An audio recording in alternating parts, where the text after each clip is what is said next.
Hi, I'm Jeff. Welcome to Talking with Dads. This is the very first episode, so I thought it would be helpful to share with you all the goal of this podcast, and that is to celebrate fatherhood and to inspire men to become better fathers through the stories of other fathers and father figures. Now, I'll be doing my best to interview those who I believe have been successful in their role as a father, and I believe the best way to do that is to identify successful children. Now, success can be defined in many different ways, whether it be health, money, happiness, career, respect, friends, family, the list goes on. So there will inherently be a subjective component to those whom I'll be interviewing, but you as a listener will be able to decide for yourself. In this first episode, I interview SV and Prakash. SV was born in South India, immigrated to US in 1976 at the age of 32. He had a long career in engineering. He retired as an engineering manager just a few years ago in 2015. And he's been married for 51 years. And he has two boys aged 50 and 43. And he currently resides in Houston, Texas with his wife. Prakash is the younger of the two brothers. He's been married for 11 years. And with his wife, Ami, they have two beautiful daughters, Isha and Gia, the ages 7 and 4.5. Prakash has had a wide range of professional experiences. He's currently executive coach. He helps Silicon Valley executives win at their demanding jobs while maintaining inner peace and clarity. And he's also worked at Wall Street, Merrill Lynch, the brand executive at Kraft, executive development at LinkedIn, and even did business development at a startup.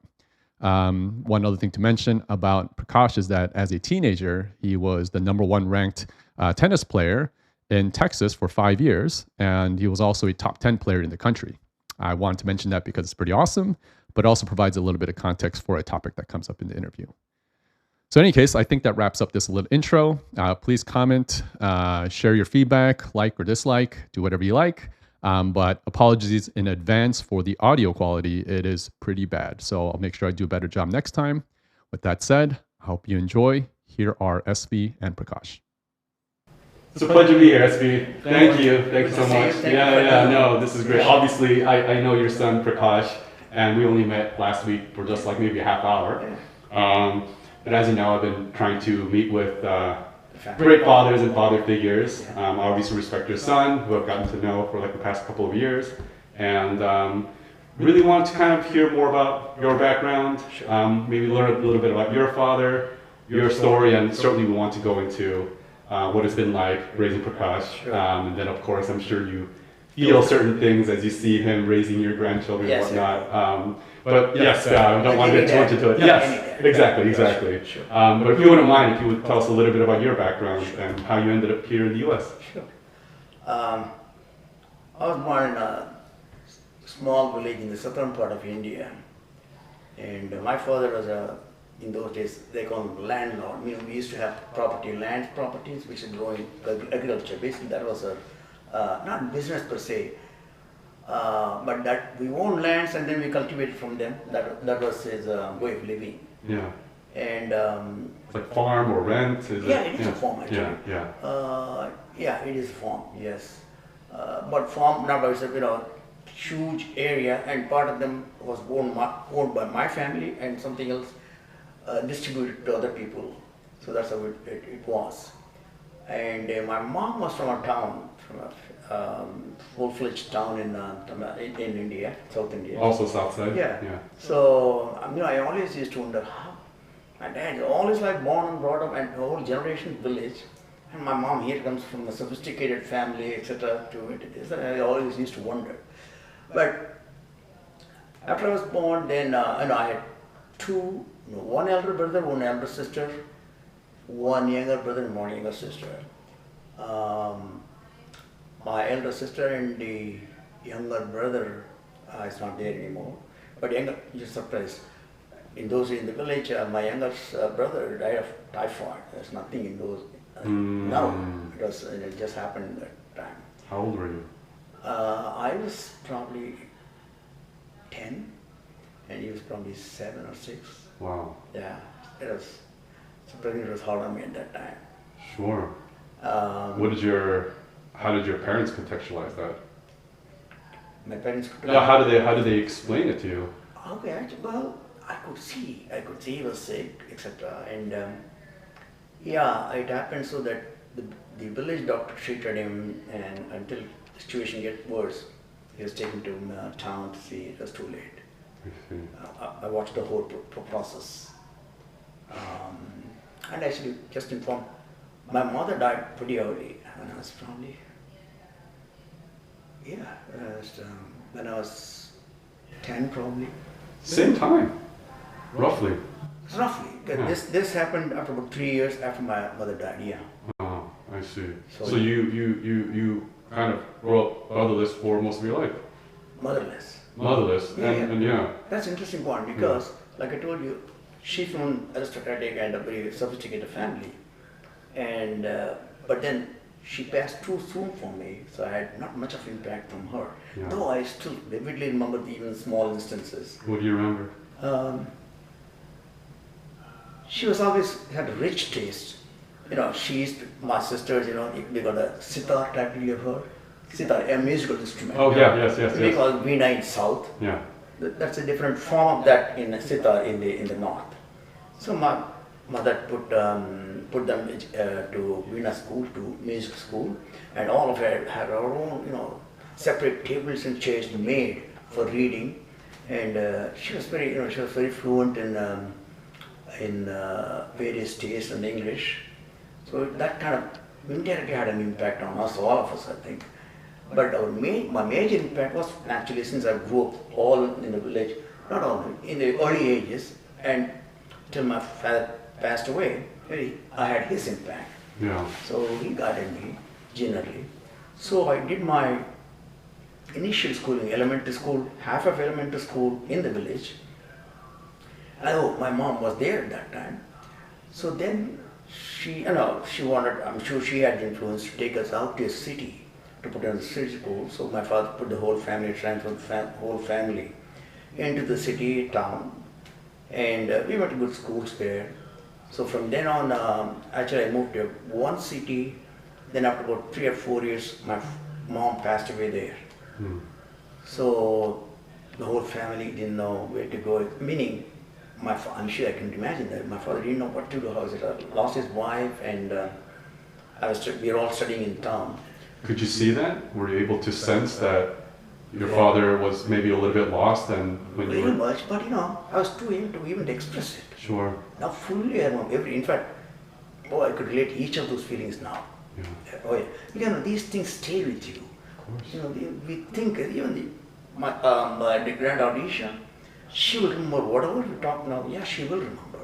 So that's what my experience is surely. Yeah. And we always me with my sisters and brother recollect them so oh, that's what Dad said. So it's kind of a usually there are a lot of happiness, and then hey, why didn't I listen to him? That kind of a deal. We do that today. That's right. Yeah, it happens. And now at this age I'm 79. This age my feeling is we wouldn't have been too wrong if I just listened to it. Generally, this minor things didn't matter, and it would have made him really happy. I'm sure typical kids feel that way once they reach that age. So after about the initial elementary school, I went to this next town. If you don't mind, like, how did, after your mother had passed, how did your life change? Like, do you remember it kind of pivoting in a sense, or yeah? My mother was there with all of us running the family because my father was still stayed in the village. He used to commute, so she really took care of us, everything. And suddenly I lost her. We lost her. My father didn't know what to do because even though he grew up in a village, he was kind of quote unquote for the village. He was kind of modern. He used to play badminton, which is in those like a tennis. Badminton, he used to be very people-oriented, that type deal. So he said, no, the village should not be there. So he sent my brother, let him stay there in a kind of a dorm type. Actually, from our village, a bunch of people, fairly affluent in the village, they took a bungalow in that town, put the kids out there.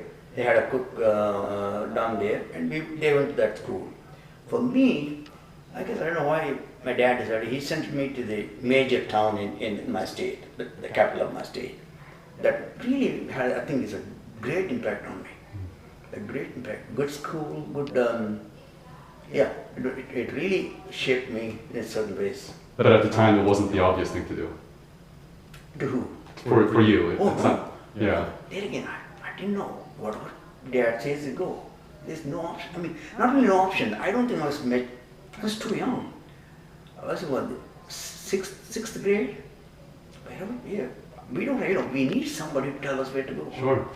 So there's no option. And then I went to my uncle's, I stayed with my uncle's family. And to answer your question, how it was different, yeah, I miss I always feel I'm in a temporary place. I'm not in my home. And I could still relate to my dad coming there once in a while and bringing me snacks, especially made snacks exclusively for me. And it's kind of, at that time it doesn't sink in you. But my God, every often I think, it's a great feeling. Yeah. So I did miss enormously that family. That family life, no. Because everybody, my sister stayed at home, my youngest brother stayed at home in the village. My brother was in another town, I was in another town, so we were all spread out. So in fact, we did miss that sibling living together now. We lost it. So it was a bit of like out of necessity where you guys had to be a bit split up from Absolutely, it. Yeah. absolutely, Yeah. absolutely. And how did that, it sounded like you were saying that maybe at the time you didn't realize that it was the right thing for you. Why do you say that situation made you a better person or stronger? It sounded like you felt that looking back that it was like the right thing for you. Before that, I'll add a comment. I think my dad made a phenomenal decision. He could have comfortably kept my brother and myself in the village. Right. We would have had a family life. But he just said, no, this is good for my kids. So, and how it had an impact? Probably being away from the parents does provide you some responsibility.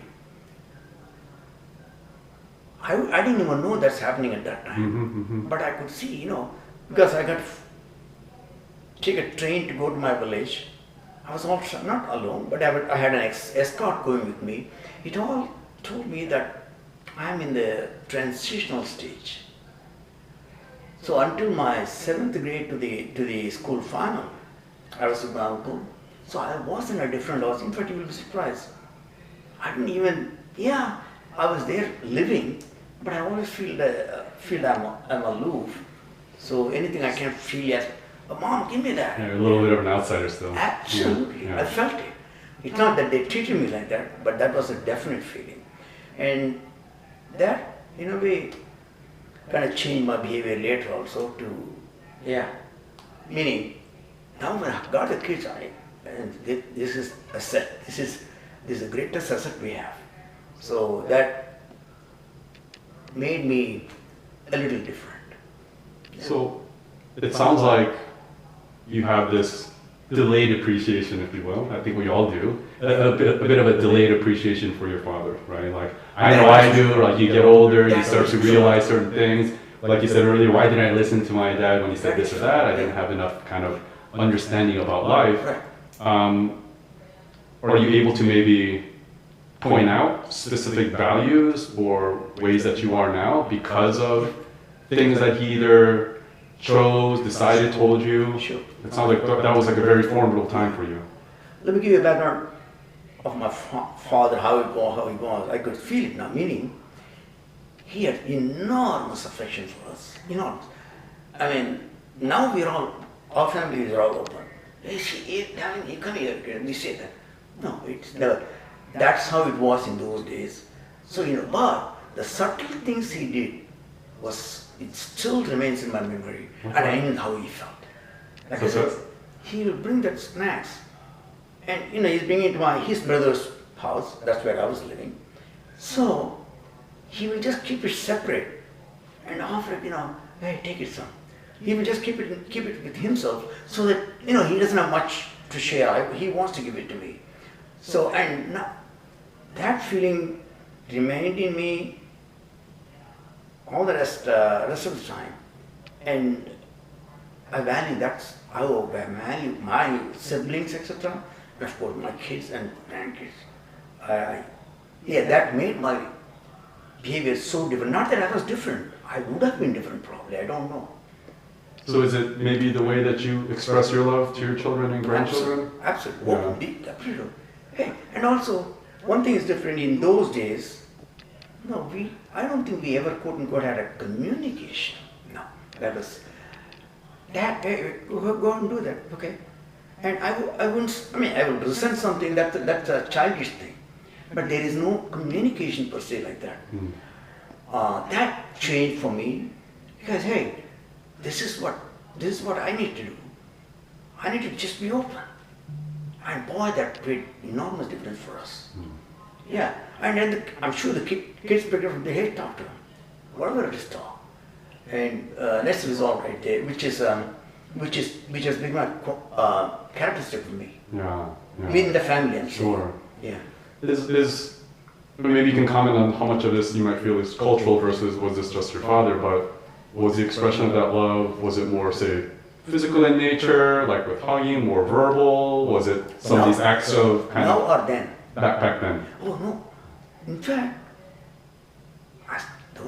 we never. I don't think we have ever hugged our father, never.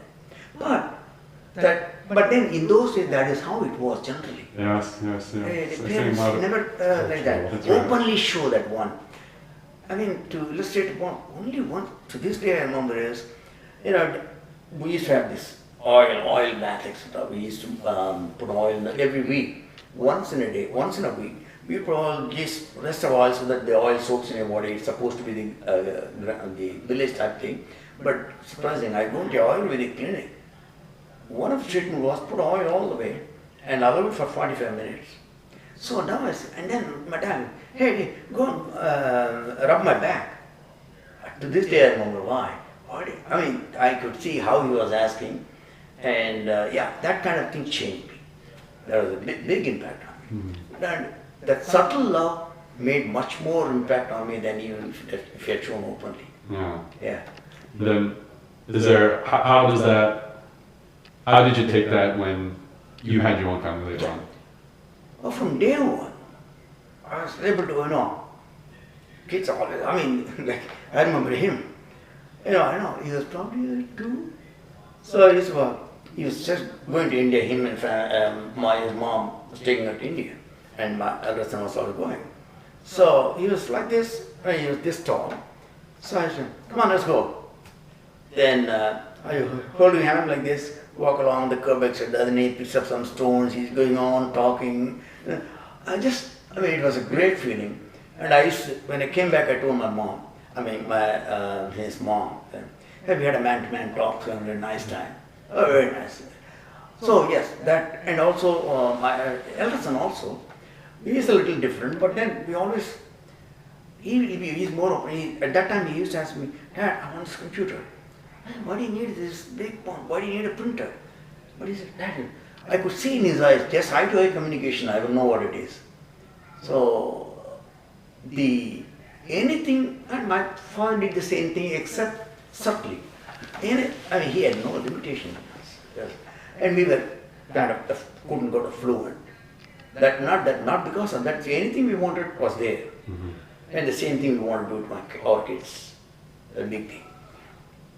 No, it's something that I find kind of interesting is that my parents were here a little over a year ago, and then my dad made a comment because, as you mentioned, my parents' generation was a little bit, not quite as expressive with certain things, like a lot of Asian cultures, they won't necessarily say stuff like, I love you as much, right? They'll just be more subtle and whatnot. And then my dad was mentioning how he just saw me playing with my kids, and he's like, I don't think I really soaked in that part of my life when you guys were children, right? And he felt that, maybe he was a little bit too removed from it and wasn't involved enough. That was just the generation, right? There wasn't anything wrong with that, but it was interesting for him to to kind of observe and see that and Yep. to say it himself. Absolutely. So I thought that was pretty interesting. Did he mean that he missed that in his when He feels that he missed that it was something that he just never experienced, and he feels like maybe he's experiencing it for the first time with his grandkids,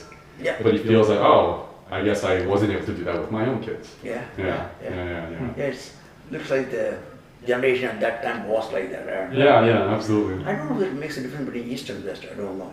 Well, I think so. So I was just talking to your wife when we first met a few days ago, and Prakash and I were like, it's fascinating. I think like 10, 15 years ago was the first time that I realized that Indian culture and Korean culture, there's a lot of similarities, a lot of overlap. And, you know, some good, some not so good, right? And we always make the joke. It's like anytime you bring a girlfriend home, it's like, oh, you know, where you say that you have a girlfriend, then your parents won't be like, oh, cool, like, what's her name? What does she do? It'll be like, what do her parents do? Yes. Right? Yes. Yeah, and it's like, it used to make me so mad back in the day, but now it makes more sense. Exactly. It's like, that's probably what I'm going to ask later on. Yeah, but it's funny, and I think that's a very, I guess, Eastern Asian type of a thing. I think so. I don't know. I used to be in Japan. I used to be in China.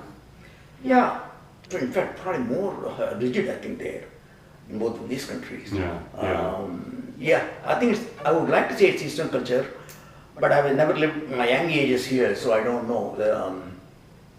I don't know whether even the present generation, that for kids and dad communication, I'm not sure how generally it's there now. I don't think it applies to all the families. I don't think. Yeah. It's. I don't think it's location different.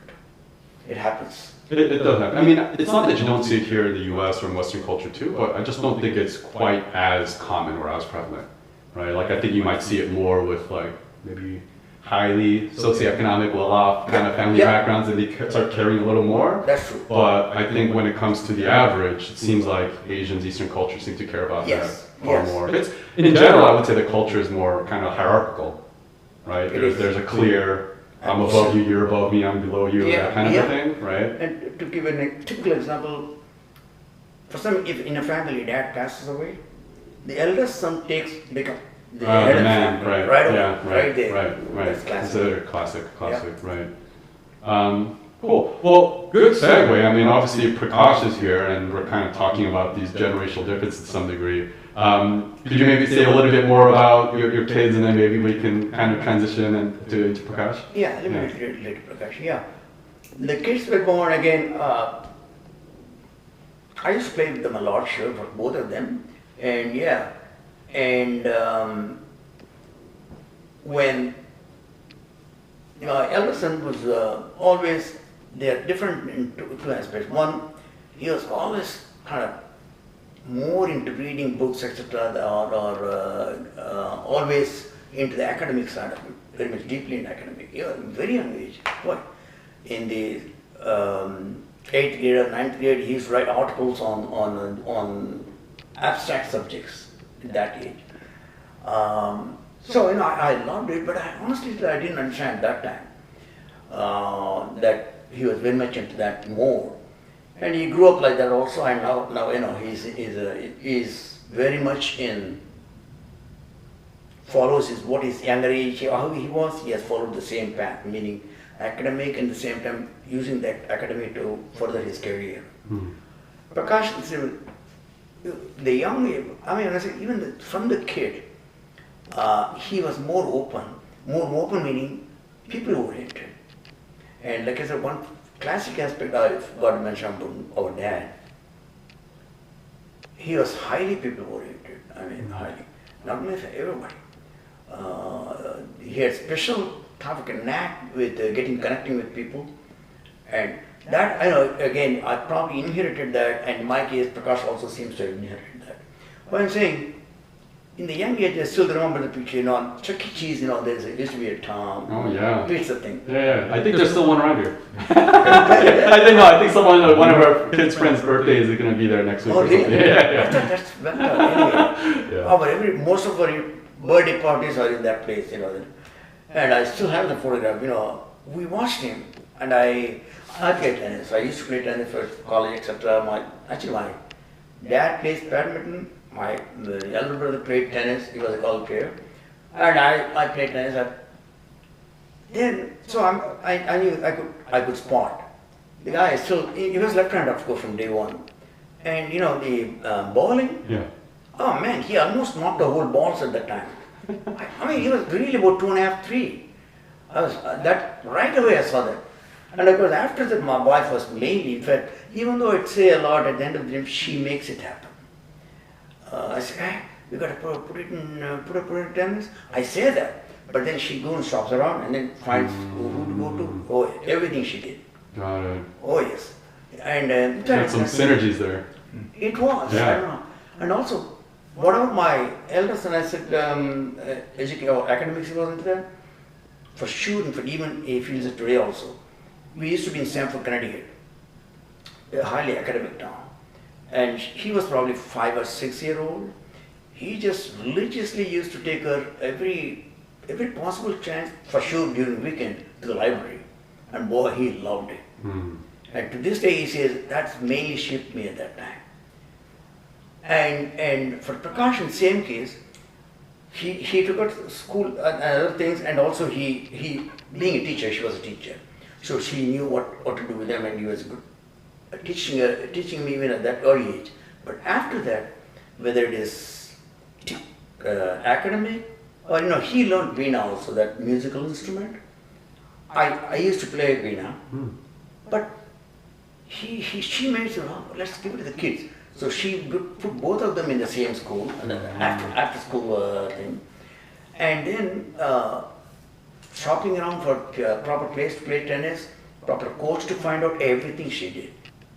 So I honestly I can claim anything on this because she made that happen. And he again going back to that first day, and to this day I tell him, first day we put him in the tennis court. I was there with my wife. And he was crying. He wouldn't like to play. And to this day I said, you became, he was state number 1 in Texas. So I used to tell him, can you believe it, the first day you just cried in the court. So, and it was, for the first, till he was what?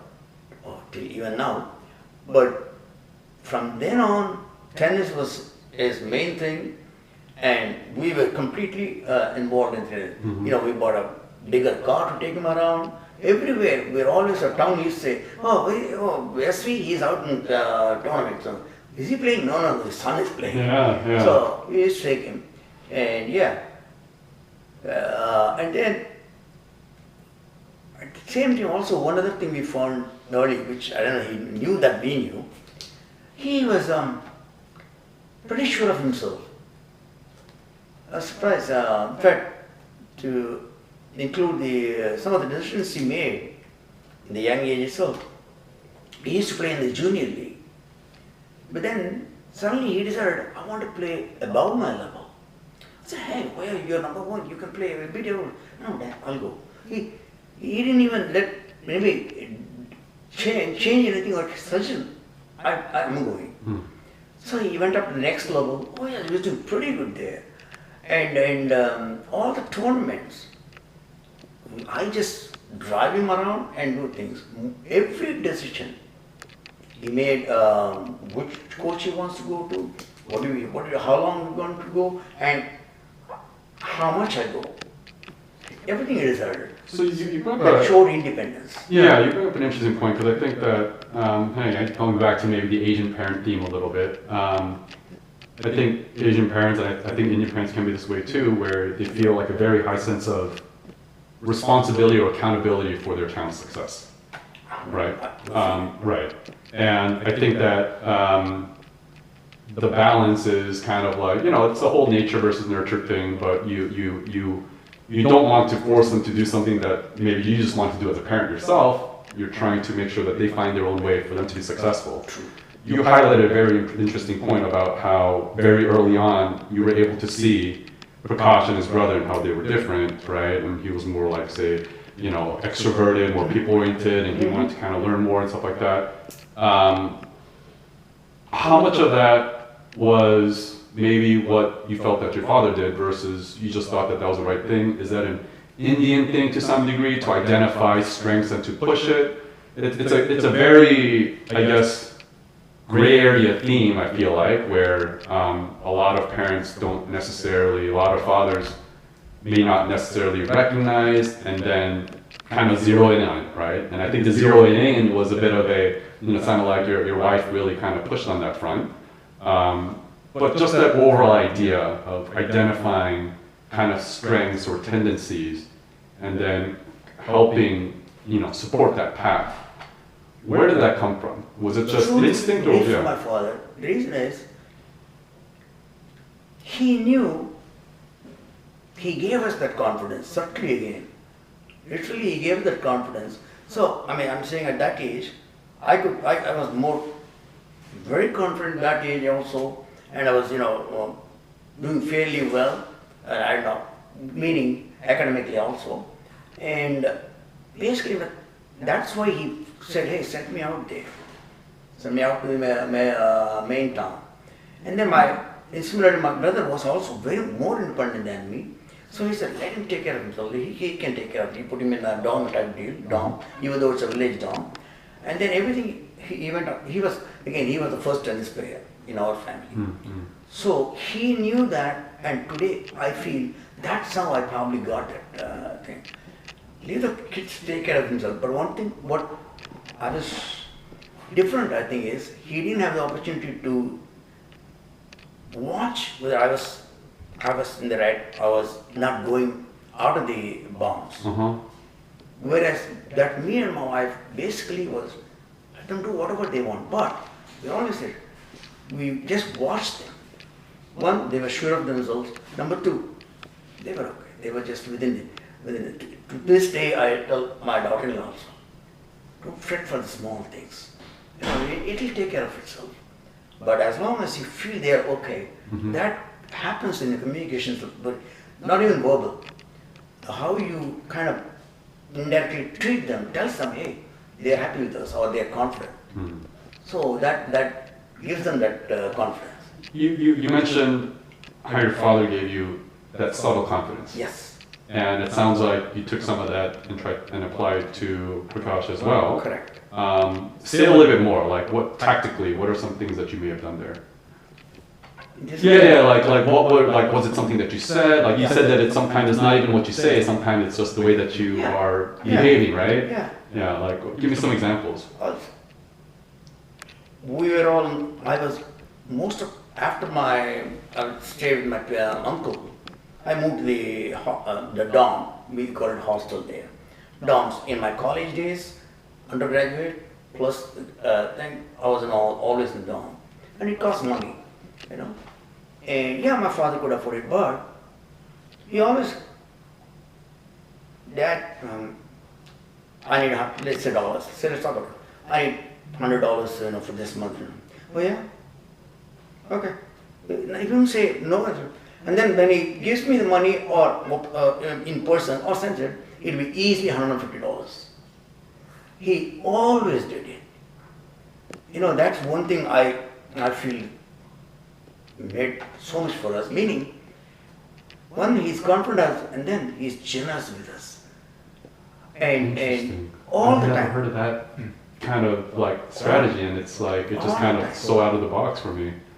All the time. That to this day, say, it's not that throwing the money. He feels, hey, and typically I calculate, he knows, he will always overspend, but let's cover it. So, and these are the traits that indirectly kind of absorb. No, openly he didn't say anything. And similarly, hey, in those days, my elder brother started tennis in my family. In those days, tennis rackets, we are from village. Yeah, we are affluent in this state, but still, in those days, Schlesinger, there's a racket, popular racket in those days. Even I think it's not there now, but they're very expensive. And he just casually said, Schlesinger is a great racket. Within about 2 weeks, the racket comes from town, and I could see the glow in my brother's eyes. Whoa! So these are the qualities which we feel you don't need to tell them anything. it should come from your heart, and that goes into that. And he always made sure that, hey, why is it, why are you not school that time, why you missed the school on those 2 days? Casually he will ask. So, he knew we were okay, but he just wanted to monitor something. Unfortunately, he was away. So my uncle left to tell him something. But in those days, even between brothers, his family, the communication is usually not direct, casually speaking, etc. So, so to answer your question, how I passed on that trait came to me. It came to me about only thing that we wanted kids to know that. Yeah. Hey, we are there, but remember why we are doing it. We can talk like that, but in that young age, now we can talk. We did discuss, especially with the elder son, we discussed law. I mean, how it happened. He said, Dad, I want to go to an expensive. He was 11th grade or something, I think. I want to go to an expensive room. Yeah, typically Eastern family. Everything for education, we just did everything. I mean, that's classic. I said, yeah, where do you want to go? Oh, I want to go to the Northeast University Tufts. What do you want to do? I said, liberal arts. I said, well, come again? I didn't know what liberal arts was. I said, no, that it's not science? Not math? Yeah. Yeah, I said, come what? Come is it? International relations. What do you mean international? No, I said no. Hey, I can't put the money, especially on expensive university. I don't know what you're going to do with that. He says he meant typically the Indian families, only two options: doctor, engineer. Not lawyer. No, not the process. No, lawyer is great here, but not in India. You're from India, right? The only true thing, So I told, no, hey, what are you going to do? International relations. After that, what would you do? And after a couple of weeks, he came. Literally, he had a flow chart. I go to school. I go to the college. I want to be a lawyer, and then I want to do corporate lawyer or lawyer in handling trade. At the age of 11, he was talking to me. But he wrote an article at that time. So then I said, hell, this is what I do at my work, and this guy can tell me that. Okay, go. So, and it's the same way, Prakash. He had a scholarship in Rice. So, second year, Dad, I want to go to France for exchange program.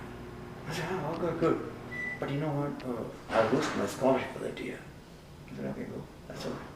Because, again, from the way he talked, I could say, no, he's sure of himself. No, he'll do okay. So, that didn't matter to me.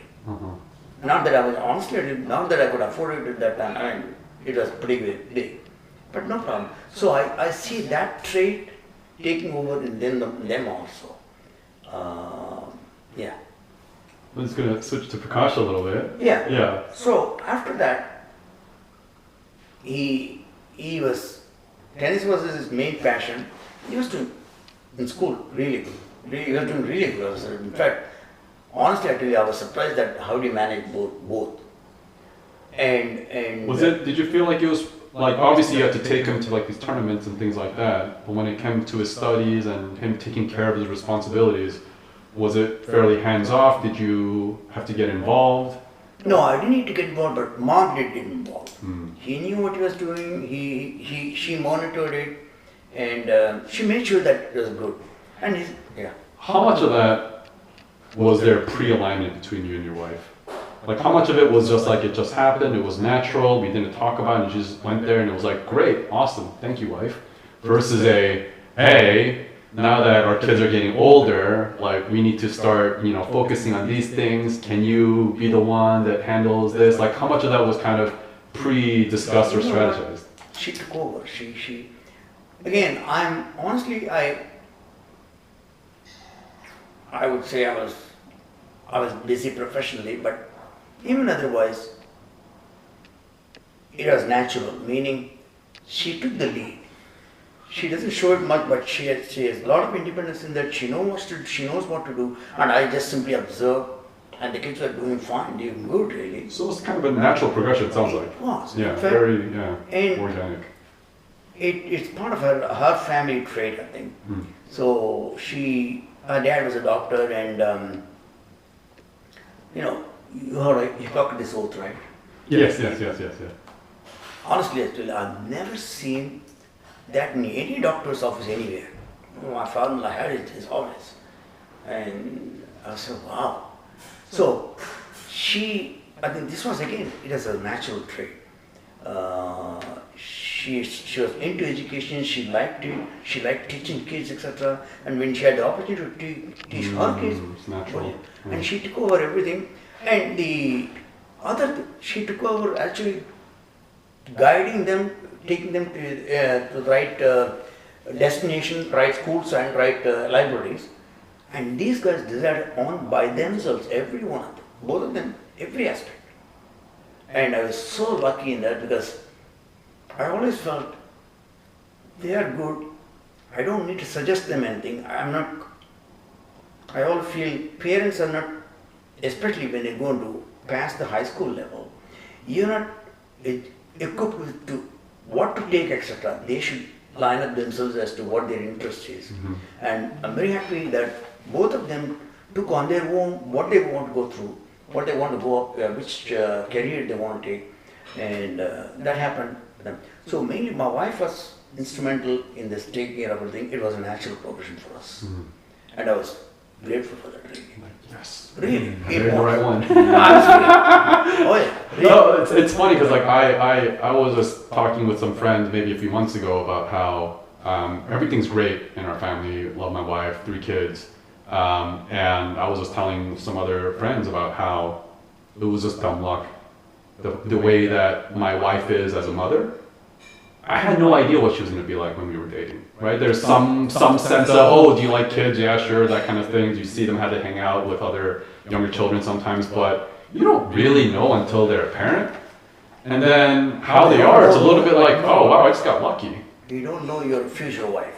You don't know, like, your future wife when you're just dating before you get married, Okay. how good of a mother they're going to be. Like, it's like, it sounds like, it was natural that it worked out. I feel like, I was lucky as well, where so far it's been working out just fine, but it does feel like it's just luck of the draw sometimes. I'll say something in this, or I don't know that it's true other Eastern countries or anywhere.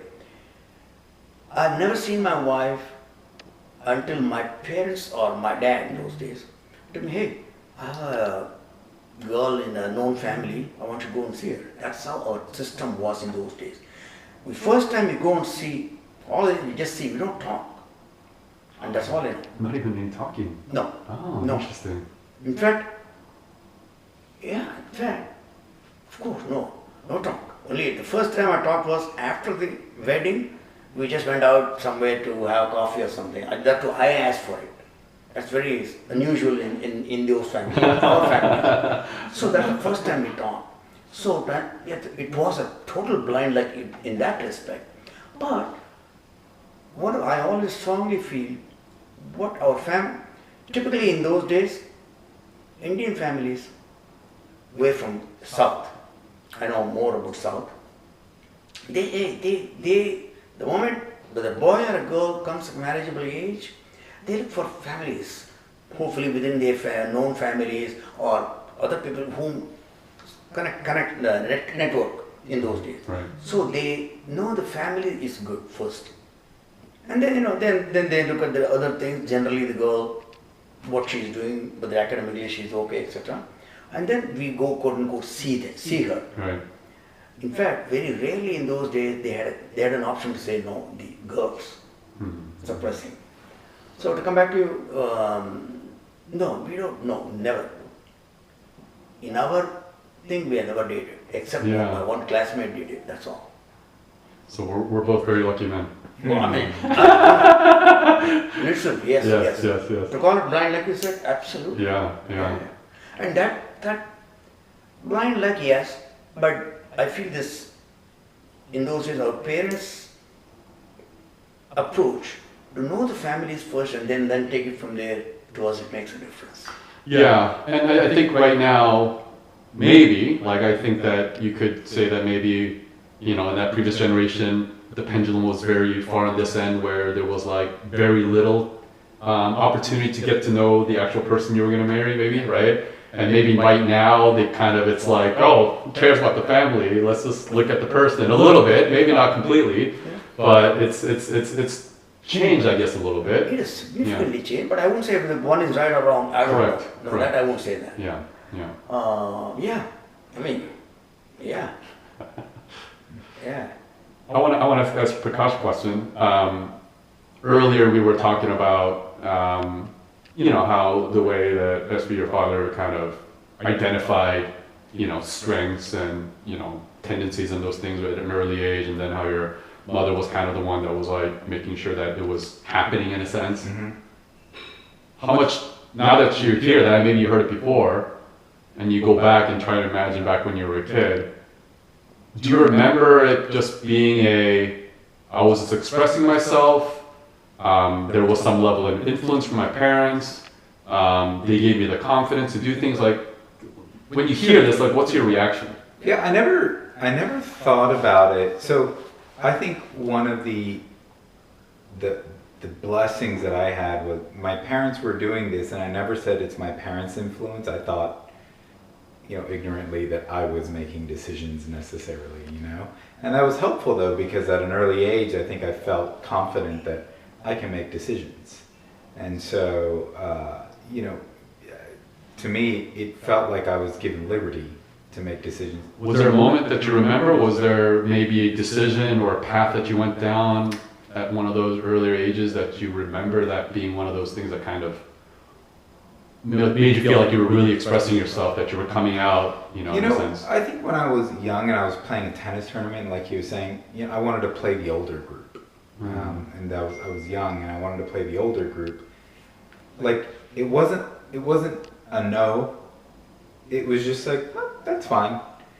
And so what it did was two things for me. One, it helped me feel like my self-worth wasn't like identified with I have to be in some box.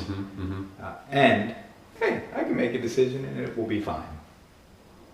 Which I think was really, really helpful. Because like right now, I don't think we talked about it, but you're in a, I guess, non-traditional career as an executive coach, right?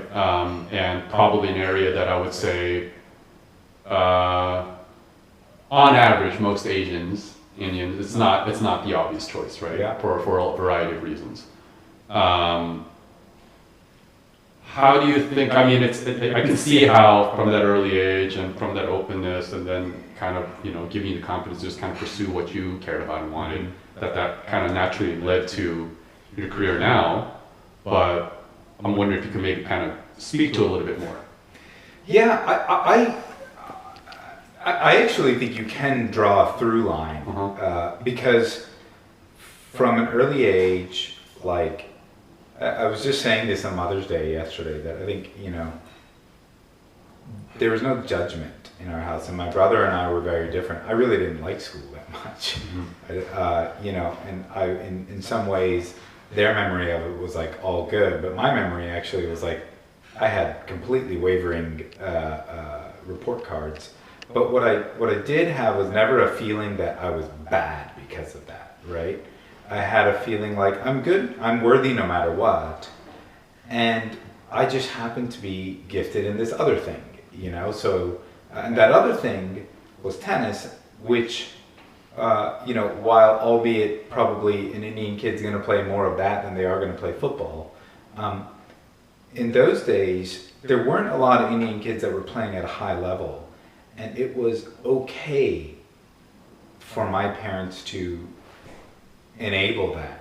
Now they may say, well, hey, you were good at it, so of course, we kind of had to.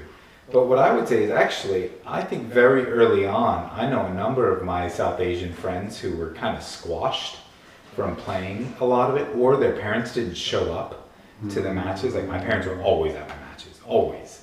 Even when I was like a kid and terrible. And so what that told me was, it's important to them too. So I actually think because of that, it gave me confidence to say like, hey, I may be different from my cultural peer set, but different is okay, you know? So I think while somewhere along the way, I went back to like, I need to be like the other Indian kids, you know? I think, you know, I worked at a nonprofit that was focused on diversifying corporate America. I mean, that is not what a typical Indian kid does, right? I'm doing this career, but I never felt like I'm worse because of that or I'm less than. Yeah. And I think over the years what I've come to do is accept that different is okay, and it's actually never discouraged in the household, you know? So if it was when I was younger, it'd probably be a much harder path to get to doing Sure. what I do, You mentioned no judgment in the household. Yeah.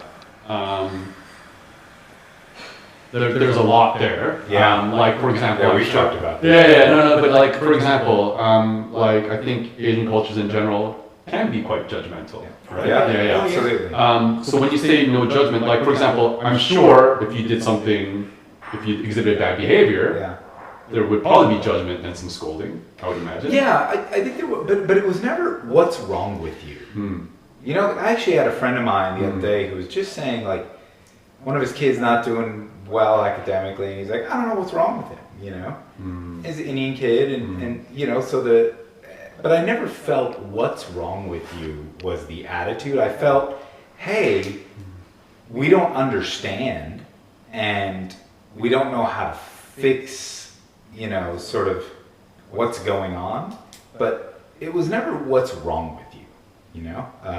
And so they may get upset at me for behaviors I exhibit, but I never felt, and this maybe is to the subtlety that he was speaking of with his dad, like I never, you know, it's not like we did a whole lot of hugging and kissing, you know, it's like, but I never felt that I was loved differently because of that. It was just like, hey, I knew it came from some place of care, and I, unlike my brother probably, I argued a lot with it, you know, I you know, I feel pretty strongly about my perspectives, and so unlike many Eastern, I think, parents, like they were open to conversations that were different, and particularly I think my mom has a lot of empathy for something that's different. I think she just really just inherently, that's a skill she has. Like, you know, and because I was lucky she was a teacher, so like I think, you know, that combined with her empathy also helped. But even my dad, who probably had much more of a disciplined rigor of how you know, he operated, I never felt like I was bad, you know what I mean, when I acted poorly. So how much are you emulating your father as a father yourself? Yeah. And then similarly, what have you consciously maybe are doing differently? Yeah, I mean, I actually think I'm a lot like my dad, like in very natural ways, you know?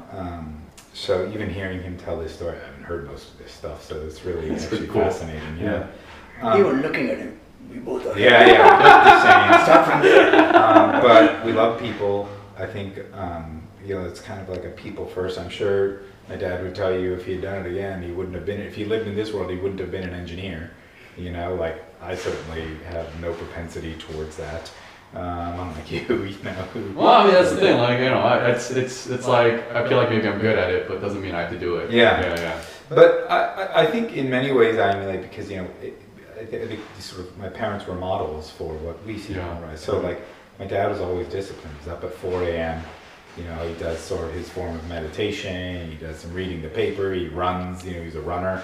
And so to me, I think what my kids probably see is a lot of that in me too. And I value discipline in our household.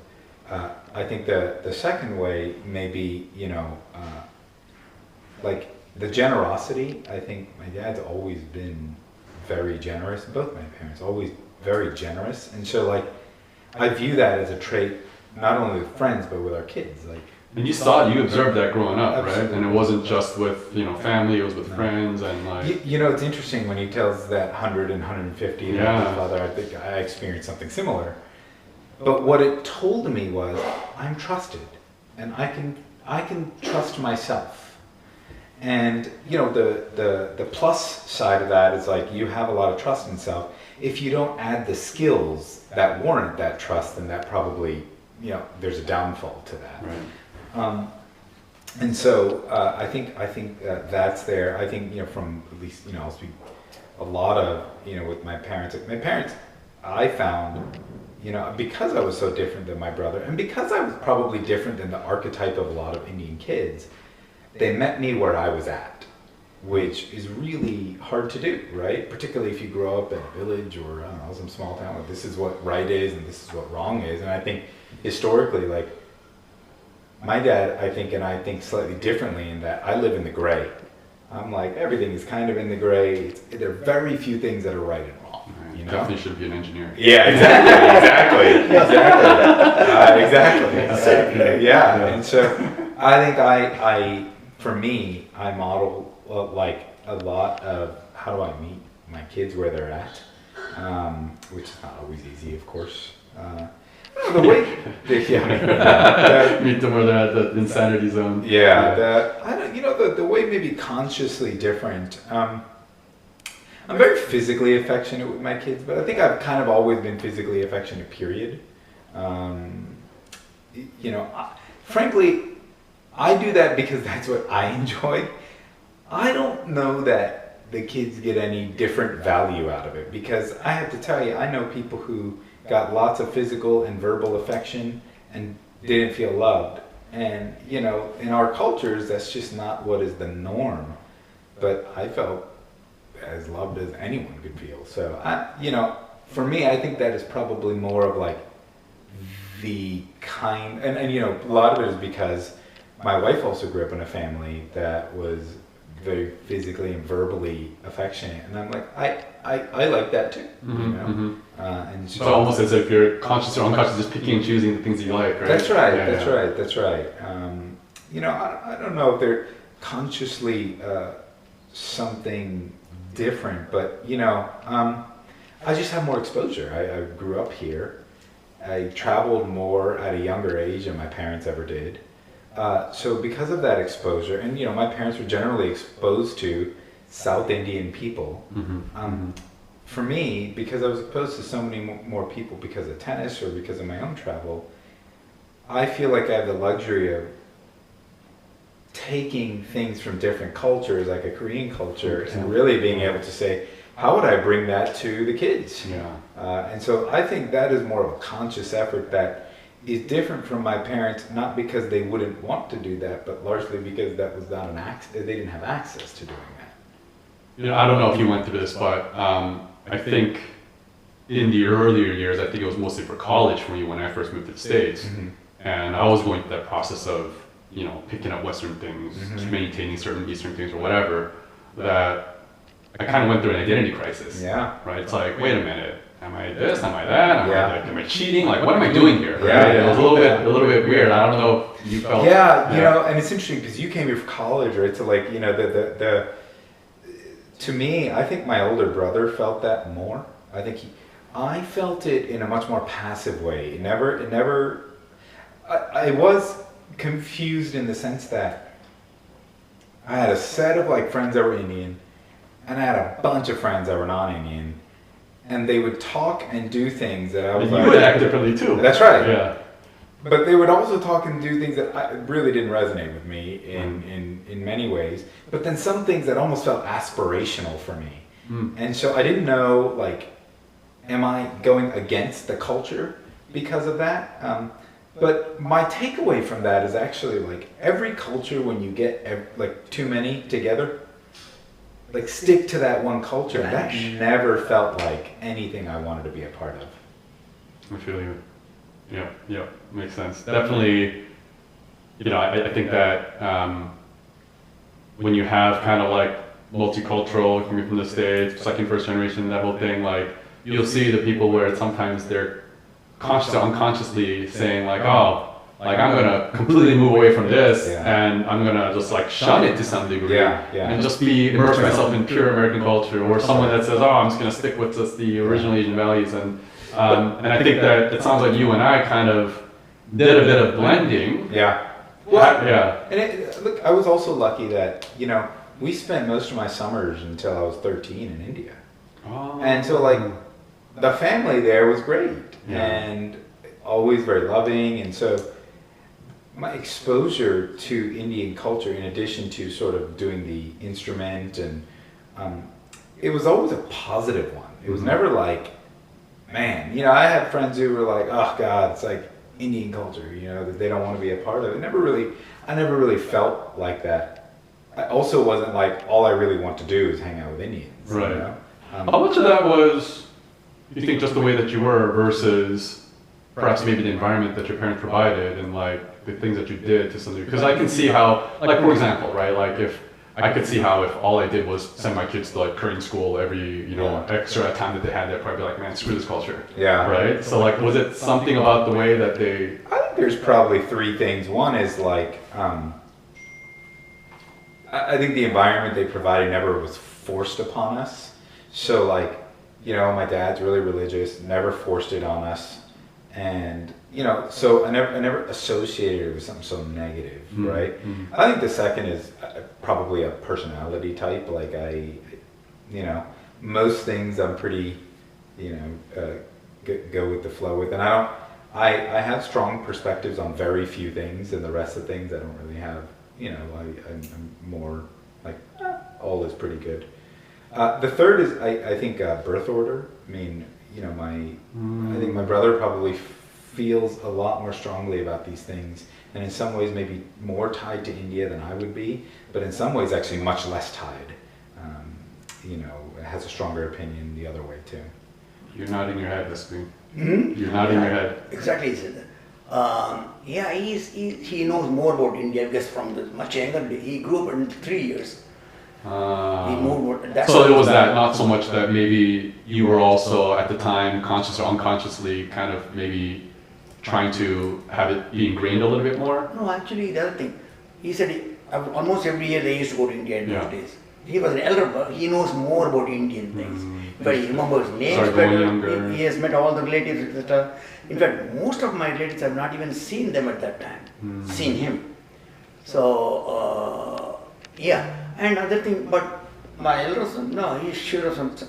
No, he was firm. I mean, he is totally least related to the Indian culture. He has got many habits. He said, this is what it is. And sometimes I admire that. Yeah. So, how old are your girls now? 7 and 4.5. 7 and 4.5. All right. The half is important. Yes, the half is very important. Because it's leap year. What's top of mind now as a father for you? I guess from the perspective of, I need to figure this out, this is a challenge, or just something along the lines of, hey, this is just kind of on my mind. Yeah, I think what's probably on my mind, and I would hope I'd do this for either gender, but I have 2 daughters. I think about this more, I think, with daughters, is like, there is a lot that will come at them that can easily curb their self-esteem. And so to me, it's like, how do they have a home where they feel always embraced, accepted, and how do they also feel confident in their own decisions and their own way of thinking? And so even the silliest example, if a kid wants to wear 2 different socks or 2 different shoes, like, how do you think? That's fine. It sounds so small, right? But I think about those little things as like building blocks to, hey, I can make my decisions, and my worth is not dependent on whether my shoes are the same or not. Sure. Right? Yeah. And so I find that to be sort of always top of mind for me. And I would think that anyway. And I think that probably compounds having daughters just, in the social media world and, what could become. So primarily confidence building. Yeah. I kind of think, I don't, I kind of think the rest, I don't know if it takes care of itself, but if they have the skills, right, that you hope that they build, like core skills that, would be important. If they're surrounded by good people, and if they can feel confident in themselves, there's not a whole lot else I'm sure that I could really influence, other than modeling, Well, I mean, there's the similar things like what your dad mentioned. Like, are you seeing? You probably are, right? Like certain things that are very specific to number one versus number two, and like as a result, kind of saying, okay, that's a strength or like an interest. Yeah. We're gonna kind of lay the foundation in a sense. I think we're trying to do that. Yeah. You know what's interesting? I just even hearing him talk about it makes me realize like some of my mind, and maybe even sort of us as a couple, our mind gets clouded by resources and what resources allow. It allows you to do a whole bunch of things with your kids. Most of them don't matter, right? Versus the few things that you see your kids have like a lot of interest in and just pouring fuel on that fire. And they're at a young age that maybe exposure is good. So sometimes I wonder, like, wow, do we cloud our judgment just because we can? Yeah, I mean, I think something that our generation like is kind of dealing with a little bit is that it's so often that you're hanging out with other families and then like the parents are saying, my kids are so spoiled. Mm-hmm. It's like it is a different generation. I mean, like it's positive that we've been able to do well enough with our careers that we are able to provide, but it does seem like in a lot of ways, kids do have more than they did in the past, but it seems like there are more challenges in today's society more than ever.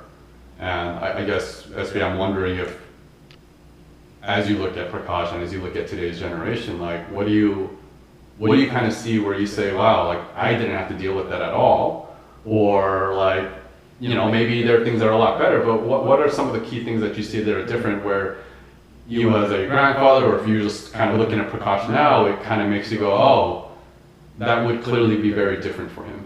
Classic question, because then I can go back to my dad's generation also. Yeah. What that generation did, I know, even though it's too young, I could feel it now. They were totally different, and they were surprised at what we were doing. Yeah, always, yeah. Your generation is so screwed. Yeah. A very classic statement. Starting from the movies we see, or the way that they dress, etc., etc. So that was different, and now because of that, I see. Well, you know what? I can't impose my way of doing it here for simple reason. They are different, and some of them, it's really stunning. I've never done it in my life. But so what? This is how they live now. For example, I tell them, both of them, they are so much, stressed out with the kids' activities, kids.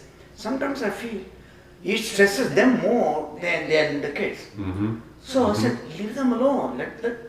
If they don't have friends this weekend, if you're not meeting them, so what? Let them be on their own. Maybe, like you said, main reason I told them also, you can do it. In other words, affluence or you have the opportunities here. You want to put them in every activity, every friends they want to meet. That they're doing, that I feel is similar to what my father would have felt about our generation and now.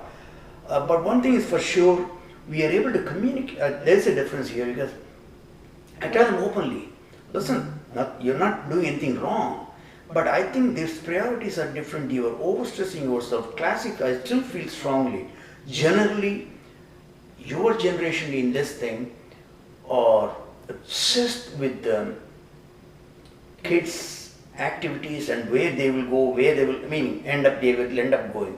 But as having said that, I go back to India. Oh yeah, the same thing they have. Your generation in India have the same thing. They have a bunch of activities for the kids. They're fully obsessed with that now. Mm-hmm. I don't know whether it's so. It's not only here in the US, but I do feel that worth suggesting. And if again, they are living their lives. So if they can incorporate some aspects of this, I would really like it. For the good of them, really. So some of what's interesting actually about this is, I've talked to a few of my friends, and I wonder if you feel this way too, but when we were growing up, so we didn't have access or sort of, resources to be able to do everything. But I also think there's another thing that might be hidden, which is my parents had a bunch of family friends, right? They didn't know if I had friends at school. Our family friends was what we did during the weekends. Right. And most of them didn't go to our school. Mm-hmm. They were all around, right? That's how immigrants kind of made sure they stayed together. Yeah. Support each other and everything. So if you think about it, community was already there with a set of friends, right? What I think now, oftentimes when I think about the activities that we put kids in, some of it is actually, I wonder if it's actually for the parents, you and I, to create community, because we don't have the same set of family support friends. network. Yeah. Like one version of this is like, hey, our whole Kellogg group can hang out a lot. You know what I mean? But that's not necessarily what happens. So what we do is we do a set of activities and think that the activities may actually facilitate it. Yeah, it's so loaded in that, to your point, clearly we do things as parents because it's like we want to do play dates, whatever. We also don't have too many, perhaps like other adult friends that to hang out with. So you go that route. There is the, you don't want your kid to be behind on certain things. So it's like, let's just pile on like 10 more activities so they don't have time to breathe and they just go home and sleep. Yeah. Right? And it all comes down to, and I think an important piece is like, sometimes I feel like we're not even really clear about why we're doing it. Right? Most of the time. Yeah, right? Yeah. And then so much of it is like keeping up with the Joneses type of a Exactly. thing. Yeah. Exactly. And it's what's interesting is that when I'm in Korea, where I think that effect can be more stronger, there's social politics in general and like, caring about what other people do. It's obviously very strong in India too. Yes, Super strong in Korea, much, right? Very much. And that rubbed off on me when I was there. And it's clearly less here, but now that you're a parent now, and now that I'm a parent, some of that is like, I feel like it can kind of creep back in, right? And then it's a big question mark about why are we doing it? And then again, are you aligned with your wife? Because like, there's nothing that would suck more than, you're like, let's just chill out with the activities. And then she's like, oh, we gotta do all of them. Yeah. Yeah. And then you can do it. There are opportunities available. Yeah, that's true. That's true. It's Yeah. tough to And so much of it is the whole like, because so many people around you are doing it, it's hard to not be clouded by it. Yeah, it becomes pretty fear-oriented, right? Yeah. Like, hey, if I don't do this, My kids will miss out. yeah, there'll be some, consequence. Yeah, totally. So you guys, how often do you guys get to see each other now? You're only in Houston, so it's like every couple months, every few months? Almost every month, if not for sure every 2 months. Yeah. Easy. So like, obviously your relationship that it is today is very different from what it was 30 years ago, obviously. And so when you kind of, I don't know, maybe it's a different question for the both of you. It's the same question but different answer. But how are you looking to kind of now optimize your relationship with Prakash, in the next decade or so? Like what does that look like for you? Okay, in fact, with this move, their move to Texas now, it makes it very simple for us. Actually, we won't need anything better than this. Because 3 hours we are here. And we can anytime, and we have time in our hands. So anytime they ask, we'll just come. I don't think they need to live in the same town. No, that's the next level. I can, and also with the modern thing, I see the kids every day. So that familiarity and the closeness is more now. And we have that luxury of visiting them anytime we want, and for sure every 2 months, which makes a big difference. That's nice. I'm perfectly happy with this situation now, really. It's great. We used to go to San Francisco at least once in 4 months or something. And that's door to door, 10 hours travel. Yeah, it's tiring. It is tiring. Yes. And as my daughter says, when she goes to New York, it's like a jet lag. I mean, she goes, like going to Europe. So, I'm perfectly happy with this now. Yeah, I think the same. I think proximity makes a difference. Yes. And you can appreciate this. Yeah, sure. And obviously technology can bridge the gap to a degree. but the proximity makes it really nice. And I mean, you know, we were fortunate in the pandemic too that my parents were with us for 6 months. And so the gift of that is sort of everyone got closer. And I mean, you see the attachment the kids have to them. It's a real big deal. That's so you nice. know? So, and so, you know, I just don't think that I don't, you know, that may have happened to some degree when we were in the Bay Area, but not to the degree that, you know, proximity different can now. provide. Yeah, You know? yeah, makes sense. And so do you have any perhaps parting thoughts or advice that you might have for other fathers, father figures, perhaps maybe someone that's about to kind of enter into fatherhood? I wouldn't call it advice. I'll just share my assessment and opinion. I still feel the only thing that seems to affect this generation, but again, it's not limited to US. I see in India exactly the same thing. You guys are so much stressed about bringing up kids. And somehow I feel, even today, and with the luxury of having all comforts available, all whatever you want to do, you can do here. You could concentrate on essential aspects only and not worry about the frills, especially in the kids bringing up. I don't want to expand on that because that's what I see in all families here. I was with these friends in San Francisco here and back in India. This generation has, and again, maybe it's because the competition is more, and there are enormous opportunities available both in education, preparing yourself for the career these days. And once you are in career, there are a bunch of options available. So that, to me, that puts a lot of stress on them. I would still feel there are a number of areas where they can kind of compromise. I say compromise, but actually, skip it and then be happy. In a way, are you saying maybe do less? Do less. Absolutely. Yeah, that's the end of it. Yeah. That's a crux of what I'm saying. Yeah. And having said that, if I were a daycare place, I don't know. I mean, I'll be tempted to do all this. Like I said, one of the things that, like you said, be with the Jonses. Oh, my kid, the other kid is going there. Why am I doing? Am I missing something? It happens. And when it's like, when Prakash was number one and all those things, in fact, the pros used to call him. And my whole town used to say, has to be here, like a typical Indian. Send him out send him out to the camp. Let him be a professional. Thank you. I want to get him in the education. That's all. The rest is all secondary for me. Because, I felt, that's a fluke. That's a chance you take. That's too much of risk. Anyway, but there are a number of areas here, and everywhere I see the younger generation. Maybe my dad felt like that also. I feel that can be kind of left alone.